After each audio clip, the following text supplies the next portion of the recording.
আসসালামু আলাইকুম শিক্ষার্থীরা, আশা করছি সকলে ভালো আছো। আজকে আমরা যে ক্লাসটি করব সেটা হচ্ছে তোমাদের হিসাব বিজ্ঞান দ্বিতীয় পত্রের দ্বিতীয় অধ্যায় অংশীদারি ব্যবসা। আজকে আমরা যে টপিকস নিয়ে আলোচনা করব সেটা হচ্ছে বিকাশ ও বাবুলের যে অঙ্কটি দেওয়া আছে সেই অঙ্কটি। আমাদের অঙ্কটা খুবই ছোট। সেটা হচ্ছে বিকাশ ও বাবুল একটি অংশীদারি ব্যবসায় দুজন অংশীদার। 1 জানুয়ারি 2022 তারিখে তাদের মূলধন ছিল যথাক্রমে, অর্থাৎ বিকাশের হচ্ছে 90,000 এবং বাবুলের হচ্ছে 80,000 টাকা। বলা হয়েছে চুক্তি মোতাবেক মূলধন ও উত্তোলন উপরে 5% সুদ ধরতে হবে। তাছাড়া বলা হয়েছে বিকাশ প্রতি মাসে 750 টাকা বেতন পাবেন। সারা বছরে বিকাশ ও বাবুল যথাক্রমে বিকাশ হচ্ছে গিয়ে 850 টাকা এবং বাবুল হচ্ছে 8,050 টাকা, 500 টাকা 8,500 এবং বাবুল হচ্ছে 8,000 টাকা উত্তোলন করেন। তাহলে এখানে সারা বছরের নির্দিষ্ট কোনো তারিখ নেই, যার জন্য আমরা এটাকে গড়ে কত ধরবো, 6 মাসের সুদ ধরবো। বলা হয়েছে 1 জুলাই 2022 তারিখে বাবুল ব্যবসায় 6,000 টাকা ঋণ হিসাবে আনেন। এখানে ঋণ আনায়নের তারিখ দেওয়া আছে জুলাইয়ের 1 তারিখ, অর্থাৎ ব্যবসা 7 মাস, মানে 1/7/2022 তারিখে ঋণ পেয়েছে। আর এই ঋণটা ব্যবসা হচ্ছে কত, 6 মাসের সুবিধা ভোগ করেছে। এখানে আরেকটা হচ্ছে ঋণের সুদের পার্সেন্টেজ দেওয়া নেই, তাহলে আমরা জানি যে আইন অনুযায়ী হচ্ছে 6%। বলা হয়েছে উপরিউক্ত সমন্বয়গুলো হিসাবভুক্ত করার পূর্বে, অর্থাৎ মূলধন, উত্তোলনের সুদ, বেতন এবং হচ্ছে কি ঋণের সুদ, এই 4টা বিষয় সমন্বয় করার পূর্বে ব্যবসায় নিট লাভ ছিল 75,000 টাকা। এরপরে আমাদেরকে করণীয় হচ্ছে ঋণ হিসাব প্রস্তুত করতে বলেছে, অর্থাৎ খতিয়ান করার জন্য বলেছে, এবং লাভ লোকসান আবন্টন আর বন্টন একই জিনিস, আবন্টন হিসাব প্রস্তুত করতে বলেছে এবং অংশীদারদের মূলধন হিসাব করতে বলেছে। অংশীদার মূলধন হিসাবে কোনো পদ্ধতি বলা নাই, তাহলে আমরা পরিবর্তনশীল মূলধন পদ্ধতি ব্যবহার করব।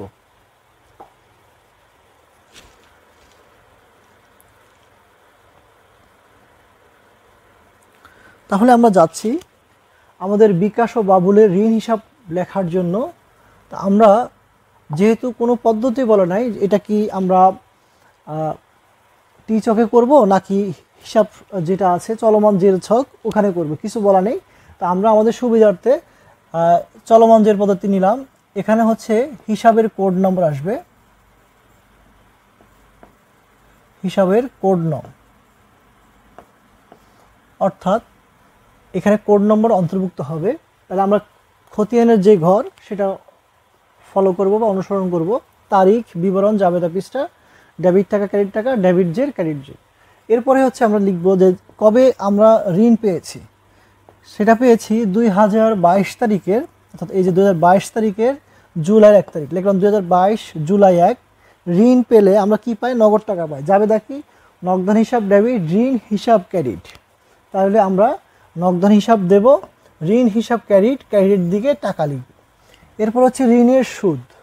ঋণের সুদ হচ্ছে জুলাইয়ের 1 তারিখ 6,000 টাকা, আইন অনুযায়ী 6%। তারপর যেটা হবে সেটাকে আমরা হচ্ছে কি 6×6 = 360 টাকা হবে, সেটাকে 12 দিয়ে ভাগ 6 দিয়ে গুণ করলে আমাদের ঋণের সুদ হবে কত, 180 টাকা। তাহলে আগের ক্রেডিট ছিল জেরে আমরা নিয়েছিলাম, ওই 6,000 টাকা পোস্টিং দেওয়ার পরে এটাকে ক্রেডিট জেরে নিয়ে গিয়েছি। এখন এই 6,000 এবং 180 যোগ হয়ে এখানে কত আসবে, 6,180 টাকা জের হবে। এই হচ্ছে আমাদের বাবুলের ঋণ হিসাব, আমরা এইভাবে নির্ণয় করব।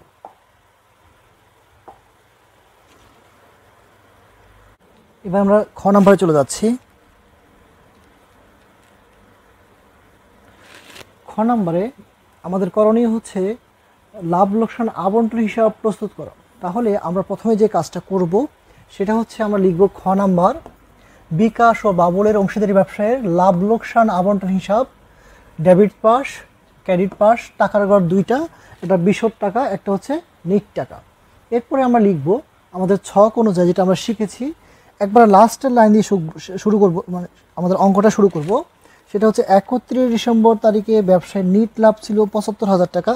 আমাদের ছক অনুযায়ী আমরা লিখব লাভ লোকসান হিসাব নিট লাভ 75,000 টাকা। এর পরবর্তী কাজ কি আমরা শিখেছি, আমাদের ছক অনুযায়ী হচ্ছে মূলধনের সুদ এবং হচ্ছে উত্তোলনের সুদ নির্ণয় করা। এটা হচ্ছে আমাদের ছকে আছে। আমরা এখানে দেখি লেখা আছে চুক্তি মোতাবেক মূলধন ও উত্তোলনের উপরে 5% সুদ ধরতে হবে। সেই ক্ষেত্রে বলা হয়েছে কি মূলধন 90,000 এবং হচ্ছে 80,000। তাহলে 90,000 গুণন 5%, তাহলে হচ্ছে কত আসবে, আমাদের আসবে হচ্ছে 4,500। 90,000 গুণন 5%, তাহলে আসবে কত, 4,500। এরপরে হচ্ছে বাবুল দিয়েছে হচ্ছে 80,000 টাকা। আমরা লিখব 80,000 গুণন 5%, তাহলে আসবে 4,000 টাকা। এরপরে আমরা দুইটা যোগ করব, যোগ করে আমরা আউটার কলামে লিখব। এটা হচ্ছে আমাদের মূলধনের সুদ। এরপরে চলে যাচ্ছি উত্তোলনের সুদ। উত্তোলনে বলা হয়েছে বিকাশ প্রতি মাসে 750 টাকা বেতন পাবে। এটা না, আমাদেরকে বলা হয়েছে যে সারা বছরে বিকাশ এবং বাবুল ব্যবসা থেকে 8,500 টাকা এবং 8,000 টাকা নগদ উত্তোলন করে। সারা বছরে উত্তোলন করেছে, নির্দিষ্ট কোনো তারিখ না থাকায় আমরা এটাকে গড়ে 6 মাস ধরবো। তাহলে আমরা লিখব বিকাশ, সে কত টাকা উত্তোলন করেছে, আর সে উত্তোলন করেছে 8,500 টাকা। লিখলাম সুদের হার কত, আমাদের সুদের হার হচ্ছে 5%, লিখলাম সুদের হার 5%। আর বাবুল হচ্ছে 8,000 টাকা করেছে, লিখলাম 8,000 5%। এখন 8,000 গুণন 5% বা 8,500 গুণন 5% যেই টাকাটা হবে, যেহেতু নির্দিষ্ট কোনো তারিখ নেই, তার জন্য আমরা কি করব, গড়ে 6 মাসের সুদ দেব, অর্থাৎ 12 দিয়ে ভাগ দেব, 6 দিয়ে গুণ দেব। তাহলে বিকাশের সুদ আসবে হচ্ছে 213 টাকা, আর বাবুলের আসবে 200 টাকা। এই দুইটা যোগ করলে আসবে কত, 413 টাকা আসবে। এর পরবর্তী কাজ কি, আমরা পরের লাইন পড়ব। বলা হয়েছে বিকাশ প্রতি মাসে 750 টাকা বেতন পাবে। তাহলে আমরা লিখব, যেহেতু এখানে বলা হয়েছে অংশীদারদের মূলধন হিসাব প্রস্তুত করা, আমরা টাইটেল দেব বিকাশের মূলধন হিসাব। তাহলে লিখব বেতন, আমাদের এটা কি বেতন। লিখব যেহেতু প্রতি মাসে 750 করে পাবে, 750 গুণন 12, যেই টাকাটা আসে অর্থাৎ 9,000 টাকা, এটা আমরা কি করব, এই পাশে ছক অনুযায়ী দেব। তাহলে এই পর্যন্ত শেষ আমাদের। তারপর আমরা পড়ব 1 জুলাই 2022 তারিখে বাবুল ব্যবসায়ী 6,000 টাকা ঋণ আনেন। কবে আনছে, সেটা হচ্ছে 1 জুলাই 2022, অর্থাৎ জুলাই থেকে ডিসেম্বর 6 মাস। এই 6 মাস হচ্ছে ব্যবসা কি করেছে, এই ঋণের সুবিধা ভোগ করেছে, যার জন্য ঋণের উপরে সে কত পার্সেন্ট দেবে, 6% হারে। কি অনুযায়ী 6%, যেহেতু এখানে বলা নাই, আইন অনুযায়ী সে ঋণের উপরে 6% সুদ দেবে এবং 6 মাস ব্যবসায় এই সুবিধা ভোগ করার জন্য 6 মাস কি করতে হবে, ব্যবসায়ীকে সুদ দিতে হবে। তাহলে আমরা লিখব 6,000 ঋণের টাকা গুণন আইন অনুযায়ী, কি অনুযায়ী, আইন অনুযায়ী 6%, আর যে টাকাটা হবে ভাগ 12 গুণ 6, তাহলে কত আসবে, 180 টাকা আসবে। এর পরবর্তীতে আমাদের পুস্টিং আর নেই, কারণ আমরা লেখাগুলো দেখেছি, দাগিয়ে দাগিয়ে আমরা অঙ্ক করব, তাহলে আমাদের ভুল বা বাদ যাওয়ার কোনো সম্ভাবনা থাকবে না। এরপর হচ্ছে জের বা উদ্বৃত্ত নির্ণয়। তাহলে 75,000 টাকা এবং হচ্ছে 413 টাকা যোগ করলে কত আসবে, 75,413 টাকা আসবে। এই টাকাটাকে আমরা এখানে নিয়ে আসবো 75,413 টাকা। এরপরে যে কাজটা, এই 75,413 টাকা থেকে আমরা উপরে যেই পোস্টিংগুলো হয়েছে, অর্থাৎ 8,500, 9,000 এবং 180 টাকা, সেটা বিয়োগ করব। তাহলে বিয়োগফল আসবে কত, 57,733 টাকা আসবে। এখন আমরা অঙ্কে কোথাও পাই নাই যে লাভ ক্ষতি বন্টনের অনুপাত বা শতকরা হার, কিছুই বলা নেই। যেহেতু কোনো কিছু বলা নেই চুক্তি অনুযায়ী, তাহলে আমরা আইন অনুযায়ী দুইজন অংশীদারকে সমানভাবে আমরা মুনাফা বন্টন করব। তাহলে আমরা কি করব, লিখব 57,733 গুণন 2/1। অনুরূপভাবে বাবুলকে লিখব 57,733 গুণন 2/1। তাহলে আসবে কত, দুজনই সমান পাবে 28,866 টাকা 50 পয়সা। যেহেতু 50 পয়সা আসছে, আমরা প্রথম জনকে যেহেতু মুনাফা বেশি আছে বা মূলধন বিনিয়োগ বেশি আছে, তাকে না দিয়ে আমরা দ্বিতীয় জনকে দিতে পারি, অথবা তুমি চাইলে যেটাকে যে কোনো দুজন একজনকে দিলেই চলবে। ওই 1 টাকা বা 50 পয়সা বেশি দিলে অঙ্কের জন্য রেজাল্টের মান কোনো একটা পার্থক্য আসবে না, বা এর জন্য তুমি ক্ষতিগ্রস্ত হবে না। অথবা তুমি চাইলে লিখতে পারো 66.5 ৬৬.৫ তাহলেও হবে। তাহলে আমরা একজনকে একটু বেশি দিয়েছি, আরেকজনকে কম দিয়েছি। তাহলে কত আসলো আমাদের? ৫৭,০০০ টাকাকে আমরা ডিস্ট্রিবিউশন করে দিয়েছি।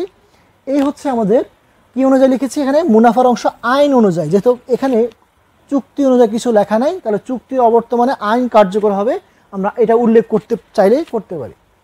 আশা করছি তোমরা বুঝতে পেরেছ। এরপরে আমরা আমাদের সর্বশেষ পাঠে যাব।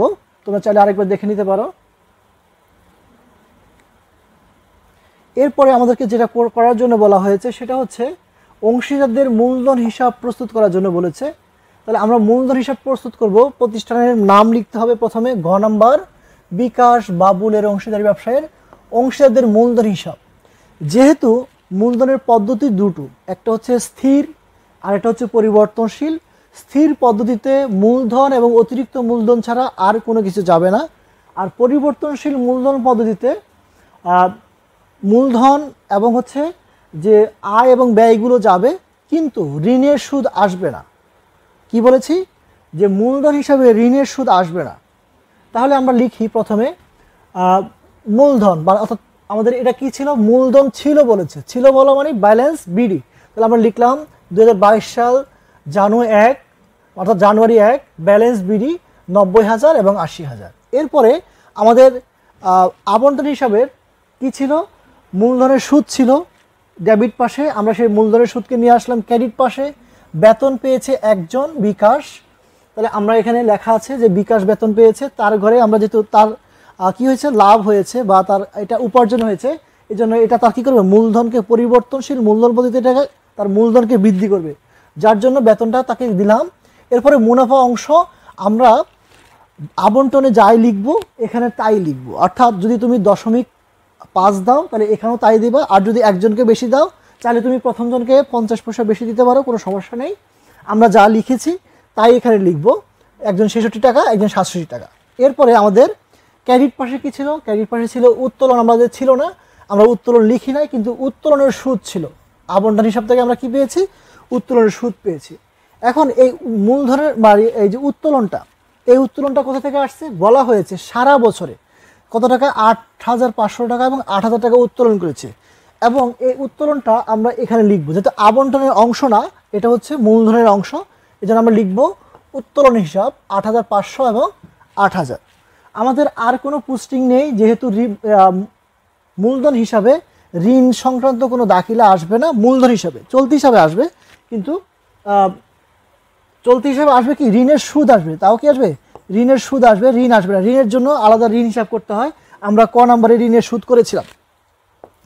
এখন যদি আমরা চলতি হিসাব করতাম আমাদের অঙ্কে, তাহলে আমরা এখানে শুধুমাত্র ক্রেডিট পাশে ঋণের সুদ লিখতাম। যেহেতু এটা কি হিসাব? এটা হচ্ছে মূলধন হিসাব। মূলধন হিসাবে ঋণ সংক্রান্ত কোনো দাখিলা বা ঋণের সুদ আসবে না। তাহলে এখন পদ্ধতি কি? আমাদের এর পরবর্তী যে পদ্ধতিটা আমরা অবলম্বন করব, মনে রাখতে হবে। কি মনে রাখতে হবে? সেটা হচ্ছে যে মূলধন যদি স্থির কিস্তি হয় বা স্থায়ী পদ্ধতি হয়, সেখানে শুধুমাত্র মূলধন এবং অতিরিক্ত মূলধন যাবে, আর অন্য কোনো দাখিলা ঘরে যাবে না। মূলধন হিসাব পরিবর্তনশীল, সেখানে মূলধন আসবে, আয়গুলা আসবে, ব্যয়গুলা যাবে, উত্তোলন যাবে, এখানে ঋণের সুদ আসবে না। আর যদি আমরা চলতি হিসাব করি, চলতি হিসাবে ঋণের সুদ আসবে, মূলধন অতিরিক্ত মূলধন আসবে না। যদি মূলধনের অতিরিক্ত মূলধন থেকেও থাকে তাহলে আমরা সেটাকে বাদ দেব। আমরা শুধুমাত্র চলতি হিসাবের ব্যালেন্স যদি থাকে, ক্রেডিট পাশে থাকলে আমরা ক্রেডিট দিকে পোস্টিং দেব, ডেবিট পাশ থাকলে আমরা ডেবিট দিকে পোস্টিং দেব। এই হচ্ছে আমাদের 3টা পদ্ধতি। এখন আমাদের অঙ্কে হচ্ছে পরিবর্তনশীল পদ্ধতি। আমাদের পোস্টিং দেওয়া শেষ, এখন যোগ নির্ণয় করব। আমরা ক্রেডিট পাশে বাবুলের 3টা অ্যামাউন্টকে যোগ করলে আসবে 1,12,867 টাকা। এটা আমরা এই পাশেও লিখব। লিখার পরে এই টাকা থেকে আমরা উপরে 2টা বিয়োগ করব, তাহলে তার বছরের শেষে অর্থাৎ 31 ডিসেম্বর তারিখে তার ডেবিট দিকে শর্ট থাকে, অর্থাৎ ব্যালেন্স সিডি কত টাকা থাকে? থাকে হচ্ছে 1,04,667 টাকা। এইটাকে পরবর্তী বছরে অর্থাৎ 22 সাল হয়ে যাবে 23 সাল, 23 সালের জানু 1 ব্যালেন্স সিডি হয়ে যাবে বিডি, এবং এই অ্যামাউন্টটা চলে যাবে এই পাশে, যেই পাশে ছিল ক্রেডিট পাশে, অর্থাৎ বাবুলটা ছিল বাবুলের ক্রেডিট পাশে চলে যাবে। এর পরবর্তী হচ্ছে কি? আমাদের বিকাশ বিকাশের ব্যালেন্স আমরা নির্ণয় করব। আসবে কত? আসছে হচ্ছে 1,32,366 টাকা। এটাকে আমরা ক্লোজ করব, তারপরে এই সেম টাকাকে আমরা এখানে লিখব। লিখার পরে হচ্ছে আমাদের যে কাজটা করতে হবে, 1,32,366 টাকা থেকে আমরা এই দুইটা অ্যামাউন্ট বাদ দেব। তাহলে ব্যালেন্স আসবে কত? 1,23,653 টাকা। এই 53 টাকাকে আমরা বিকাশের ঘরে লিখব। এই হচ্ছে আমাদের কাজ। আশা করছি তোমরা সকলে বুঝতে পেরেছো।